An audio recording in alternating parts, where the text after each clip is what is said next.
Приветствую вас на канале Bizarre World, меня зовут Макс. Сегодня мы с вами поговорим про стены. Вообще, строительство стен, чтобы отгородиться от опасных соседей, стало тенденцией последних лет. В Европе на смену Берлинской стене пришла стена Шенгенская. А Испания отгородилась от нелегалов свои, анклавы в Марокко высоченным забором. То же самое делают на мексиканской границе Соединенные Штаты Америки. Китай же, как в старину, тоже призадумался о своей безопасности. Что же происходит в разных странах мира? Давайте-ка разбираться.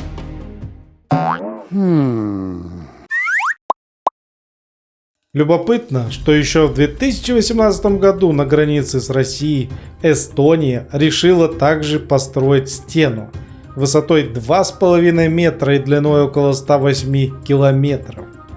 Сооружение должно закрыть по меньшей мере 2/3 сухопутной части эстонско-российской границы. Стоимость проекта оценивали в 71 миллион евро. Его реализацию планировали начать в 2018 году. По итогу же правительство Эстонии уже спустило на эту стену не 71 миллион, а больше 130. Но, как я понимаю, там продолжается строительство забора, когда закончится, неясно. Также Китай задумался о стене со своим соседом, опасным, КНДР. Строительство стены Китая на границе с КНДР началось в октябре 2003 года. Однако активные действия по ее возведению начались лишь спустя 3 года, в 2006. После испытания КНДР Ким Чен Ыном ядерного оружия. Данная стена находится вдоль реки Ялоудзянь, по которой проходит граница с Китаем КНДР. Вообще протяженность границы между Китаем и КНДР около 1500 километров. Будут ли они всю территорию застраивать заборами? Поживем увидим. Говоря о стенах между странами, нельзя не вспомнить Великую Берлинскую стену Германии. Символ холодной войны, противостояние двух систем, капиталистической и социалистической.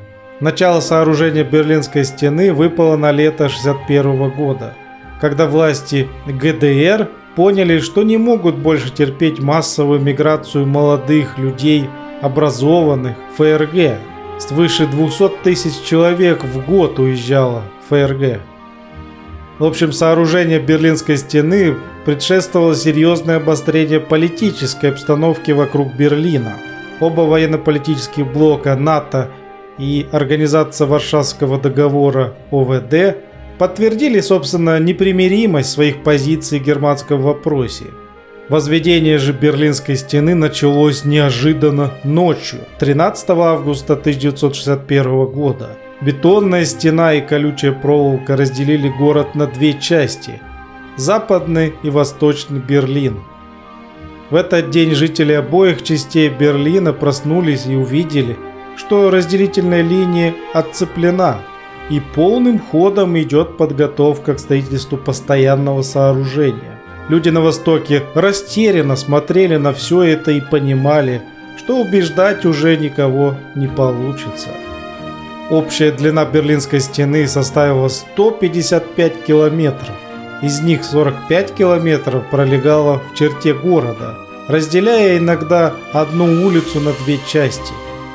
А бетонная стена высотой больше 3,5 метров и 302 наблюдательные вышки остановили массовую миграцию людей в ФРГ. Таким образом, восточно-германское правительство закрыло границу между восточным и западным Берлином и остановило отток людей. Но ничто не вечно, и Берлинская стена также упала. Просуществовала она до 9 ноября 1989 года.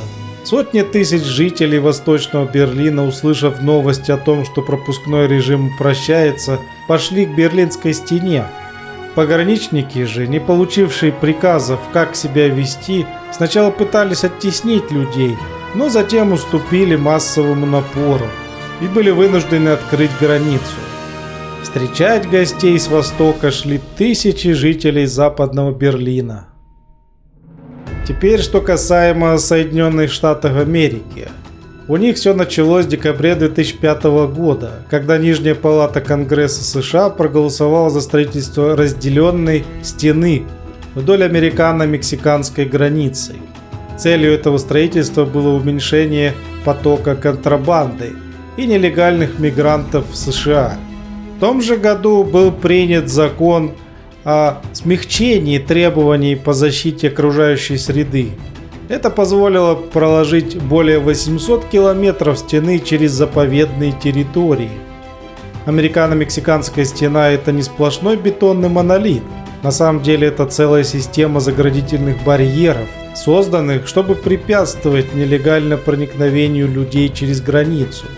Общая же граница между США и Мексикой имеет длину более 3000 километров. Считается, что ежегодно более миллиона человек пересекали границу между богатым США и бедной Мексикой незаконно. И чтобы хоть как-то сдержать этот поток, Соединенные Штаты Америки и построили вдоль границы непроходимую стену. Сейчас длина стены составляет около 1000 километров из более чем 3000 общей длины границы. Существуют даже проекты делать это заграждение из стеклянных столбов, что должно символизировать прозрачность американских рубежей для тех, кто хочет перейти их законными способами. Но от этой идеи отказались. Мексиканцы стеклянный забор бы разбили. Теперь Корея. КНДР не только со стороны Китая заграждаются заборами, также и южный сосед КНДР также заграждается заборами. Да, Ким Чен Ына, так сказать, нигде не любят. Что китайцы, что южные корейцы. Зона, разделяющая Корейский полуостров на две примерно равные половины, северную и южную, это масштабная система заграждений, пересекающая весь полуостров по 38-й параллели. Стены, заборы из колючей проволоки, минные поля, десятки тысяч каменных блоков, которыми можно загородить дороги в случае прорыва границы с одной из сторон конфликта. Все это демилитаризованная зона Корея, шириной в 4 километра растянулась на 241 километр и делит, так сказать, корейцев пополам. Примечательно, что сама стена была создана не Северной Кореей, а Южной. Ведь долгое время последняя заметно отставала в развитии от КНДР, а потому ее власти приняли решение отгородиться от сородичей, чтобы люди не бежали под власть коммунистов.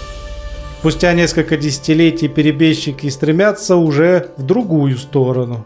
Правда, покидать КНДР они через границу с Китаем, потому что границу между Южной Кореей пересечь практически невозможно. Индия. Здесь тоже есть некие стены. Демаркационную линию между Индией и Пакистаном в штате Джамму и Кашмир называют Берлинской стеной Азии. Некогда единая британская Индия после обретения независимости в 1947 году раскололась на несколько государств, начавших войну друг с другом. Самые ожесточенные сражения уже более 50 лет идут за упомянутый выше штат.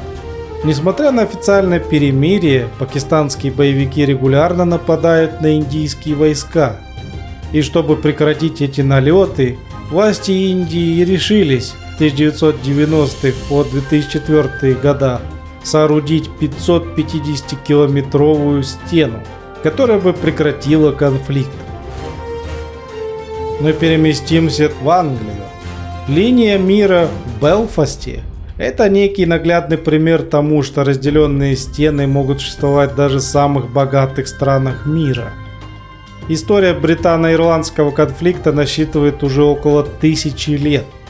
Во второй половине 20 века он вылился в настоящую войну, которая бушевала на улицах Белфаста, Дерри и других городов Северной Ирландии. Чтобы уменьшить градус противостояния, британские власти решили разделить католические ирландские и протестантские английские и шотландские районы высокими стенами. Существуют эти заграждения до сих пор.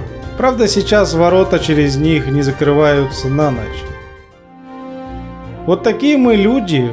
что поделать, все время друг от друга отделяемся. Сначала на уровне стран, границами, стенами, потом на уровне домов, заборами, потом и на уровне квартиры и дома. Делим, собственно, ее на комнаты, снова отделяемся друг от друга. Все никак не можем поделить территории, хотя планета-то одна на всех. Дели не дели, мир един для всех. И да, не забудь поставить лайк, подписаться на канал Bizarre World. Ну а теперь кыш с моего канала, тут моя территория.